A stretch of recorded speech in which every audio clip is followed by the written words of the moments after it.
الحمد للہ رب العالمین والصلاة والسلام علی سید الانبیاء والمرسلین اما بعد فاعوذ باللہ من الشیطان الرجیم بسم اللہ الرحمن الرحیم پڑھیے الصلاة والسلام علیک یا رسول اللہ وعلی آلک واصحابک یا حبیب اللہ الصلاة والسلام علیک یا نبی اللہ وعلی آلک واصحابک یا نور اللہ نویت سنت الاعتکاف۔ پیارے آقا علیہ الصلاۃ والسلام نے ارشاد فرمایا کہ جو شخص اس بات کو پسند کرتا ہے کہ اپنے رب کی بارگاہ میں حاضر ہوتے وقت اس کا رب اس سے راضی ہو تو اسے چاہیے کہ مجھ پر کثرت کے ساتھ درود پاک پڑھے۔ صلو علی الحبیب صلی اللہ تعالی علی محمد صلی اللہ تعالی علیہ وسلم۔ درس حدیث کی ابتدا ہے اور اس کی ابتدا انشاءاللہ عز و جل کتاب الایمان یعنی ایمان کے بارے میں جو حدیث پاک میں بیان کیا گیا ہے انشاءاللہ اس سے اس کی ابتدا ہوگی۔ کتاب الایمان الفصل الاول۔ عن عمر بن خطاب رضی اللہ تعالیٰ عنہ قال بینما نحن عند رسول اللہ صلی اللہ تعالیٰ علیہ وسلم ذات یوم۔ عمر بن خطاب رضی اللہ تعالیٰ عنہ سے روایت ہے، آپ فرماتے ہیں کہ ہم ایک مرتبہ حضور صلی اللہ علیہ وسلم کی بارگاہ میں حاضر تھے کہ جبھی اذا طلع علینا رجل شدید بیاض الثیاب شدید سواد الشعر لا یری علیہ اثر السفر، تو جبھی ہمارے پاس ہمیں ایک ایسا شخص نمودار ہوا جو سخت سفید کپڑے والا تھا اور سخت کالے بال والا تھا اور اس پر سفر کے آثار نظر نہیں آ رہے تھے۔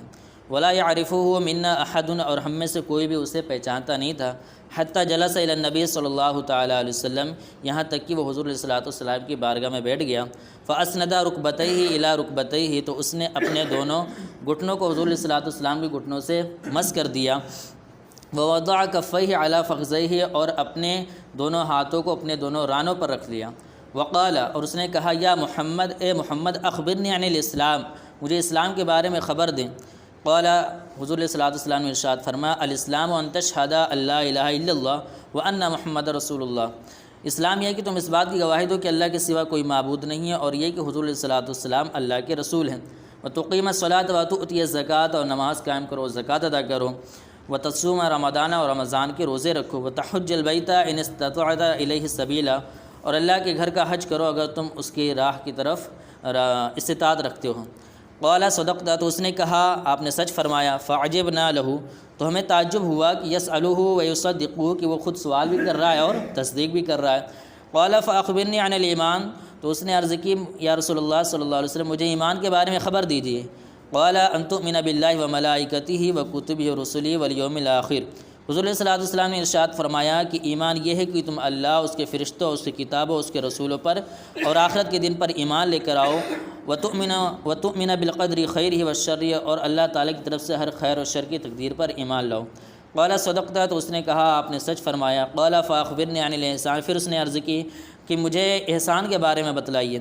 قال حضور صلی اللہ علیہ وسلم نے ارشاد فرمایا ان تعبد اللہ کأنک تراہ فإن لم تکن تراہ فإنہ یراک، کہ تم اللہ تعالیٰ کی عبادت اس طرح کرو گویا کہ تم اسے دیکھ رہے ہو، تو اگر تم اسے نہیں دیکھ سکتے تو بے شک وہ تمہیں دیکھ رہا ہے۔ قال فاخبرنی عن الساعۃ، تو اس نے عرض کی یا رسول اللہ صلی اللہ علیہ وسلم مجھے قیامت کے بارے میں خبر دیجیے۔ قال ما المسؤول عنها بعلم من السائل، کہ جس سے سوال کیا گیا ہے قیامت کے بارے میں وہ سائل سے زیادہ نہیں جانتا۔ قال فاخبرنی عن عماراتها، تو اس نے عرض کی کہ مجھے اس کی چند نشانیوں کے بارے میں خبر دے دیجیے قیامت کی۔ قال ان تلد الامۃ ربتها، کہ تم دیکھو گے کہ جو باندیاں ہوں گی، لونڈیاں ہوں گی، وہ اپنے آقاؤں کو جنیں گی۔ وان ترى الحفاة العراة العالة رعاء الشاء يتطاولون في البنيان، اور یہ دیکھو گے کہ تم کہ محتاج لوگ ننگے پیر اور ننگے بدن والے اور بکریوں کو چرانے والے محتاج لوگ وہ بڑی بڑی عمارتوں میں فخر کریں گے۔ قال ثم انطلق، راوی فرماتے پھر وہ شخص چلا گیا۔ فلبثت ملیا، پھر ہم حضور صلی اللہ علیہ وسلم کی بارگاہ میں ٹھہرے رہے۔ ثم قال علی، پھر حضور صلی اللہ علیہ وسلم نے مجھ سے ارشاد فرمایا عمر اتدری من السائل، کہ اے عمر کیا تم جانتے ہو کہ یہ سائل کون تھا؟ قلت اللہ ورسولہ عالم، میں نے عرض کی اللہ اس کے رسول زیادہ جانتے ہیں۔ قال، تو حضور صلی اللہ علیہ وسلم نے ارشاد فرمایا فإنہ جبریل اتاکم، کہ بے شک وہ جبریل علیہ الصلوۃ والسلام تھے جو تمہارے پاس آئے تھے، یعلمکم دینکم، تمہیں تمہارا دین سکھانے۔ رواہ مسلم، اس حدیث پاک کو مسلم شریف نے روایت بیان کردہ حدیث پاک کی شرح سماعت فرمائیں۔ کل جو حدیث پاک بیان کی گئی تھی اس میں حضرت جبریل علیہ الصلوۃ والسلام کا تذکرہ تھا، اس کے تعلق سے مفتی صاحب فرماتے ہیں یہ حضرت جبریل علیہ السلام تھے جو شکل انسانی میں حاضر ہوئے تھے، جیسے بی بی مریم کے پاس مرد کی شکل میں گئے۔ فرشتہ وہ نورانی مخلوق ہے جو مختلف شکلیں اختیار کر سکتی ہیں، جن وہ آتشی مخلوق ہے جو ہر قسم کی شکل بن جاتی ہے مگر روح وہی رہتی ہے، لہٰذا یہ آوا گون نہیں۔ لا یرا اثر السفر، اس حدیث پاک میں یہاں پر یہ بتایا گیا تھا لا یرا علیہ اثر السفر، یعنی ان پر سفر کے آثار ظاہر نہ تھے، یعنی وہ مسافر نہ تھے ورنہ ان کے بال و لباس غبار میں اٹے ہوتے۔ خیال لے کہ حضرت جبریل کے بال کالے، کپڑے سفید چٹے ہونا شکل بشری کا اثر تھا، ورنہ وہ خود نوری ہیں، لباس اور سیاہ بالوں سے بری۔ ہاروت و ماروت فرشتے شکل انسانی میں آ کر کھاتے پیتے بلکہ صحبت بھی کر سکتے تھے۔